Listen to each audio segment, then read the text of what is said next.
Bismillah, alhamdulillah, wa syukurillah, la hawla wa la quwata illa billah. Dulur-dulur saya jamaah istiqomah saged minsan. Syukur kita malam hari ini malam takbir. Besok kita melaksanakan hari raya Idul Adha yang diwiwiti kelawan sholat Idul Adha. Alhamdulillah samangke kula sampeyan kabeh saged kempal wonten mriki kedunung sehat wal afiat jasmani tumeka rohani. Alhamdulillah. Dulur saya jamaah istighosah mengingat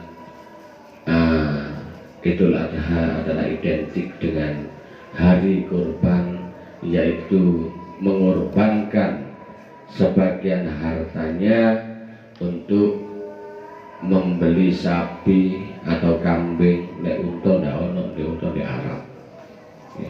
Ini untuk satu sesembahan, mempersembahkan sesembahan teng kersaning Gusti Allah.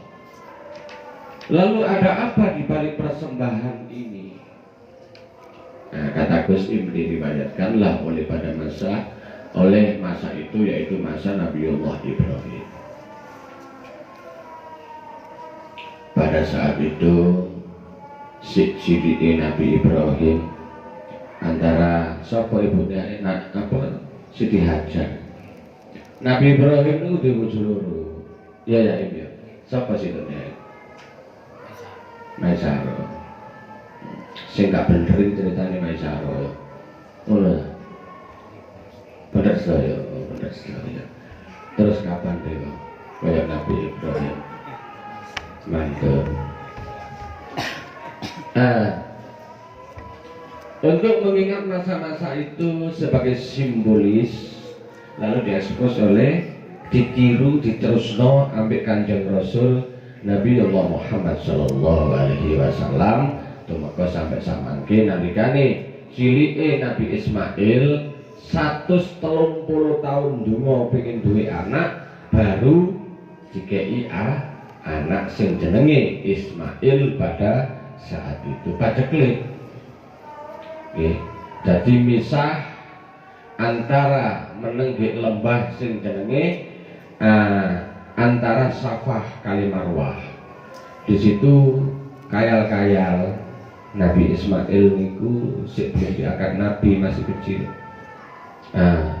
Ganok banyu laib sembarang kalir, sehingga saking gubune anak iku mang mati utawa keluwen, larilah Siti Hajar antara Safa sampai Marwah golek banyu, tetep gak nemu banyu.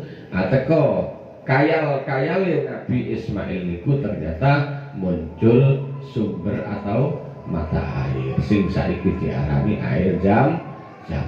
Lek wolu kaji niku diriwayatkan oleh diceritakno Siti Hajar perjalanan lari-lari mulai dari Safa sampai Marwah sing saiki dikenal sa'i, lari-lari kecil. Ini sebagai simbol cek eling nalikane waktu iku ya opo anaknya ibune sampai koyok ngono. Kira-kira ibu sampean kira-kira sampun dulu mbak mumet-mumet melayu koyok ngono. Mboten. Sehingga Nabi Ibrahim dapat isyarah pada saat itu perintah dari Allah Subhanahu wa taala, wahai Ismail, awakmu wis lali nyang aku saiki. Jadi kon luwih cinta nyang anakmu timbang nyang aku. Boten.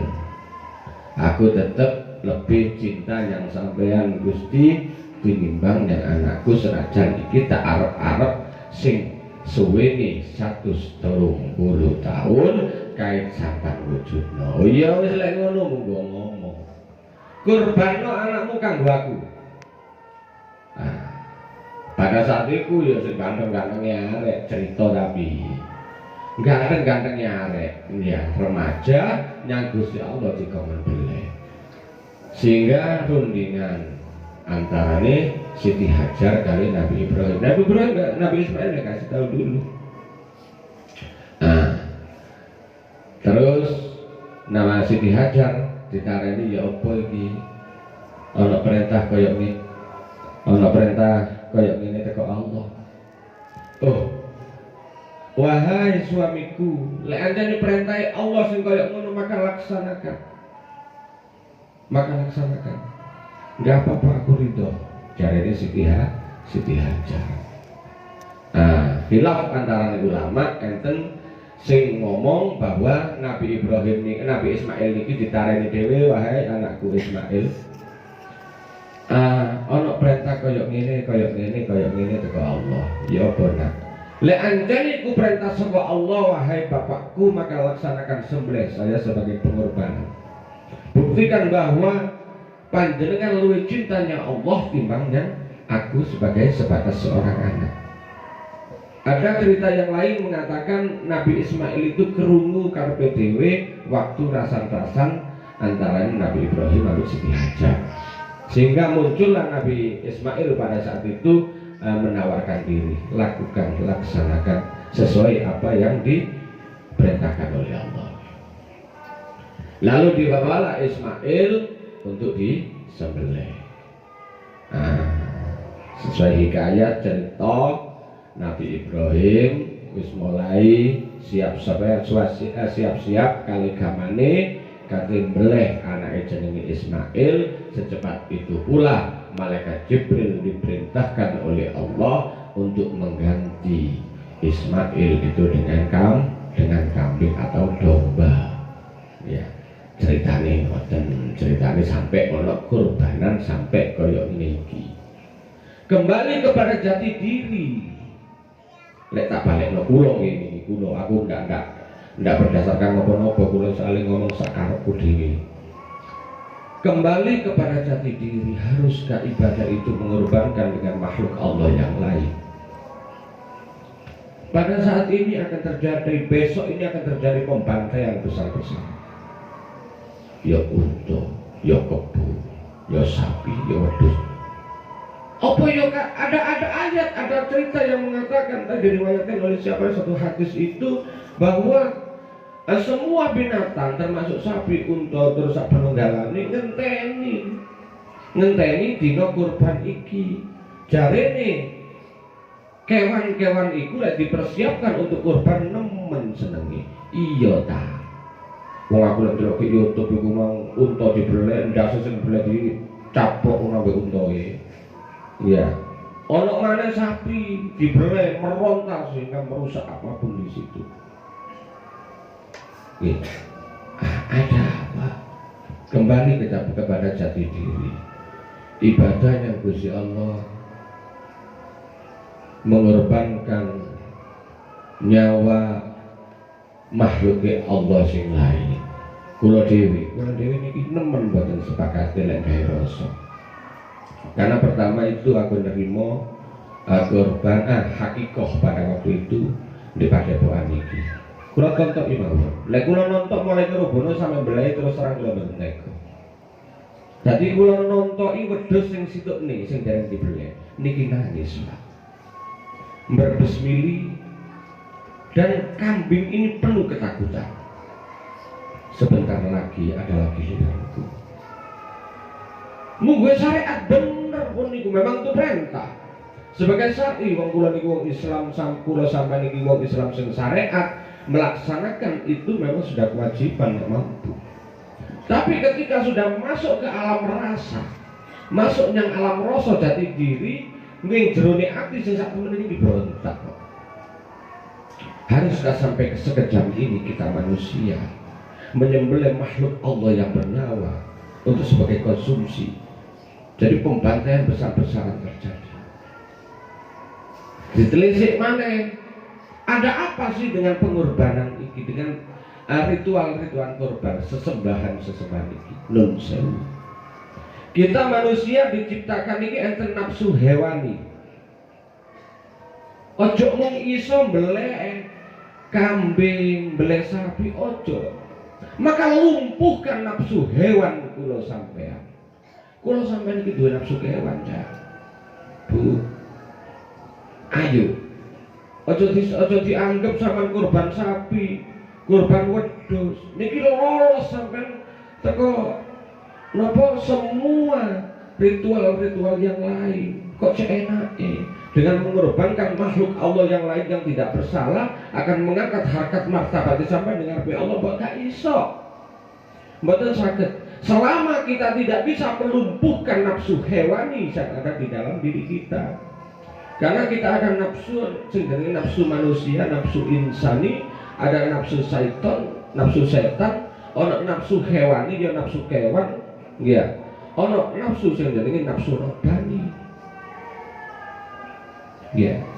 Jadi di samping kita melaksanakan syariat, lek sampean mentolo ya ayo kurbanan, lek gak mentolo ya ayo sedikit saja belajar. Berawal kita awali untuk membunuh nafsu hewani. Ojo dibunuh, kita lumpuhkan. Kalau dibunuh nafsu kewan, gak ono kayak kulo sampean kabeh sampeyan gagal sebagai manusia. Karena itu cikal bakal manusia yang harus yang dinamakan manusia itu mempunyai 4 nafsu. Kita masuk nafsu hewan. Ya.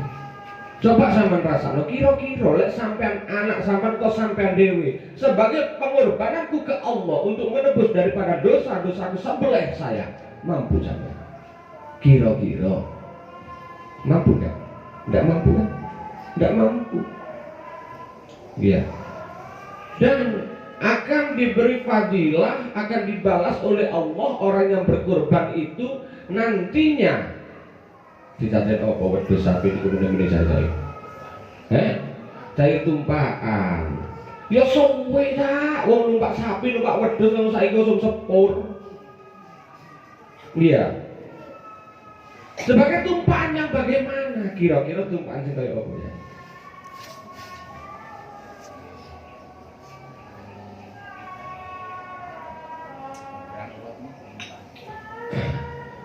Jadi nyebrang Siratal Mustaqim, nyebrang wat.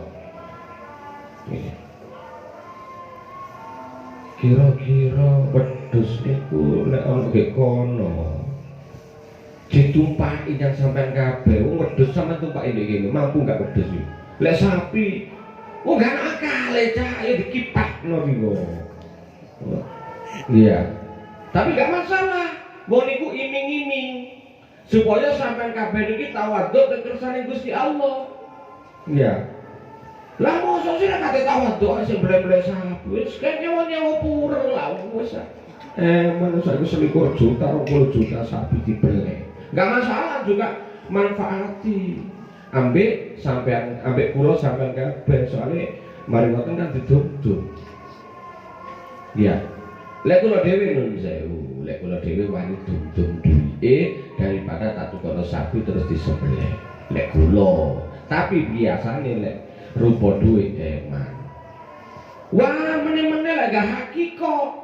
Lek gak boleh sapi sebagai hakiko, lek gak boleh wedhus sebagai hakiko, nanti kita belum merdeka.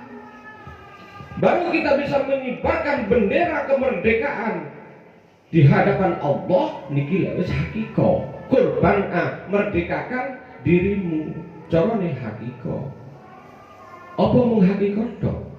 Apa tanpa menyembelih makhluk Allah yang lain kita tidak bisa merdeka? Merdeka selama kita bisa mengalahkan nafsunya. Jihadun fi nafsi. Jihad ngelawan nafsu ini termasuk ngelawan nafsu kewan, nafsu setan tadi. Tanpa adanya dua nafsu niki, kula sampean nggak komplit sebagai manusia dan tidak akan dinamakan manusia. Iya. Jadi monggo, ayo nafsu kewan, nafsu kewan nggak ada. Non sewu sing duduk di caplok iyai kan itu nafsu kewan sampun duduk barangnya yang moro di jogok di pangan nafsu kewan kan ngoten gak peduli tak kok gak peduli tak sopo ayo kita berjuang, kita korbankan, kita ngalah ambil nafsu kewan itu ngalah ya. Nah lek cara sesepuh para ulama menerangkan seperti itu, memang ayatnya seperti itu, tidak salah. Tapi kita sebagai orang sing ngomong rasa, yo ayo dibalekno yang rasane. Kira-kira awak sampean, kira-kira kula untuk menebus dosa-dosa sebagai taat kita kepada Allah, apakah mampu kita memberikan nyawa kita? sebagai sesembahan kepada yang kita sembah. Gusti Allah mboten boten niku. Mboten boten niku Gusti Allah niku. Gusti Allah niku butuh tiyang sing laden. Gusti Allah niku butuh teng siang sing gedhe pangapurane. Gusti Allah niku butuh wong sing welas asih. Gusti Allah niku butuh ambek wong sing menyayangi atas sesama. Karena sama halnya itu adalah melaksanakan sebagian daripada tugas-tugas Allah. Tentu, nggih. Meneh kula nggih mbelek sapi kuwedi. Wau dugi. Tapi aku ya kowe wak mateng ngono ae gak nontok ya gak mentolo kula wis tu, mboten mentolo. Mindakni loroi mindakni loroi. Lho ngeten pun resah gak bar emak ngene gak arep paling nonton. Pun resah. Kenapa? Karena naluri hewan ini tajam. Besok akan terjadi sakaratul maut terhadap diriku. Mulai saat ini pun was-was dia. Saat ini pun was-was akan terjadi sakaratul maut. Lalu benarkah mereka bisa komunikasi dengan Allah? Bahwa Allah akan bicara, tenang wahai kamu sapi dan kambing, onta dan domba, aku akan menghilangkan rasa sakitmu. Gak kira yang kaya. Ya, wis meneng ae belen wis, belen. Ngono, meneng kowe gak usah ditalen-taleni lek anjen seneng. Peduse ape sapi ini, jarine seneng kan? Ya, gak kira ditaleni sak mau dipakno dhewe. Ya, tapi nggih mboten salah karena itu adalah tuntunan dalam agama kita sebagai manusia sing makome ana ke makom syariat. Biasanya wong hakikat mboten purun ngoten. Pun welas asih kasih sayang kok gak mentalan isone. Niku lek tiyang pun tauhid niku mboten biasane. Lah untuk menginjak ke situ kan mengorbankan sebagian daripada harta termasuk kewan-kewan niku wau nggih untuk ngubernya hakikat itu sendiri gak salah juga. Mboten salah. Ya, cuma nek kula misalkan gawe rasa sing sak temen-temen estu mboten teko. Makane wong niku lek gak mangan hal-hal yang bernyawa niku cepet sakti. Cepet sakti tiyang niku. Makane lakune wong niku aneh-aneh. Ana sing gak gelem mangan yang bernyawa. Sing ana nyawani kaya asin, apa sing ana nyawani mboten purun, enten sing ngoten. Ya nek cepet lek pengen sakti cepet rasane main nggih cepet nggih mriku nggih cepet. Ya. Tapi kula nggih mboten ngengken sampean niku ojo kurban sakno mboten sampean kurban. Ya, tapi ya sampean tanggung dhewe. Mbok dosa mbok pahala ku ya karo iku. Ya. Tapi wong iku nyoto-nyoto adalah suatu bentuk enten ayate enten dalile jelas ojo mamang. Laksanakan. Engko wong nglaksanani satu perintah sing disampaikan oleh Rasulullah yang awalnya dari Ibrahim terus diteruskan oleh ulama-ulama sakniki niki nggak salah bener pun niku. Mboten salah. Ya, tapi lek gawe rasa nggih monggo ndamel rasa. Lek aja sampean makom iki kudu nggih pun monggo sampean korban mboten masalah. Enten sebab tanggung jawab di situ. Jare lek nglakoni ngene sampean jawab kiyaine iki wecake sakaken. Wis aja wis akono dhewe ngono ae. Ayo urip dengan kaki kita sendiri. Yang penting kita tidak melanggar, nggak merusak syariat-syariat Allah, tidak melanggar toreko dan hakikat Allah serta kemarifatannya. Kita hidup jangan serba berpura-pura, kita harus hidup dengan yang sesungguhnya. Hidup yang sesungguhnya orang itu yang mampu hidup dengan rasanya sendiri, sing mampu urip ambil rasane dhewe, mampu urip dengan keputusannya sendiri tanpa dikongkon wong liya. Dan tetap kita sebagai orang Islam acuannya harus tetap pada Al-Quran dan hadis. Tetap. Ya. Lah tapi lek wis menginjak ke alam rasa niki wis gak hukum. Pun mboten ngomong hukum. Wis ngomong hidayah. Ketika orang niki wis ketiban hidayah, ndak mungkin niki enten penyiksaan-penyiksaan atau sesembahan-sesembahan. Bahkan sesembahan itu dirinya yang dipersembahkan. Lewat opo? Lewat topo broto. Gak mangan iki, gak mangan iku. Dirinya betul yang dipersembahkan ke Allah itu benar. Topo mangan karakter. Karena itu dia bilang sing ngene ngoten. Mangan karakter. Ono sing mangan puhung kok pola bener kok. Ya. Tanpa ada penyiksaan-penyiksaan terhadap makhluk Allah yang lain untuk menghidupi dirinya kepada Allah. Tanpa ada itu. Lah wong niki lek wis kagungan hidayah wis gak ngomong hukum. Iya. Apa kula sampean kabeh sing nglaksanani korban sedemikian rupa karena kita melaksanakan hukum Allah. Lah hukum niki tertulis, lah hidayah mboten tertulis. Lah hukum ana dalile lek wis ketiban hidayah niki rupane cahya. Rupane cahaya sing gumelar ana gedodone dhewe-dhewe. Sehingga iso nglaksanani apa sing gak harus dilakoni. Senajan iku menurut syariat bener. Wis mboten mengacu ke dalil. Kaya ana sing nuntun dhewe ngoten lho tiyang sing pun ketiban hidayah niku. Dadi hukum lek mriku mung pitik sing dilampahi. Ya. Nah, termasuk kurban, kaji, ya, hajian, umroh. Ini bukan hidayah, ini adalah melaksanakan hukum Allah. Ya. Apa kok kurang ngarani dadi hidayah? Karena wong lek ketiban hidayah niki wis bener uripe. Apa lu kaji ini hukum bukan hidayah? Saya mengatakan wong mari lu kaji sing nelukan sik pancet. Ngombe gek terop-terop yo pancet. Masa lu kaji bolak-balik niki.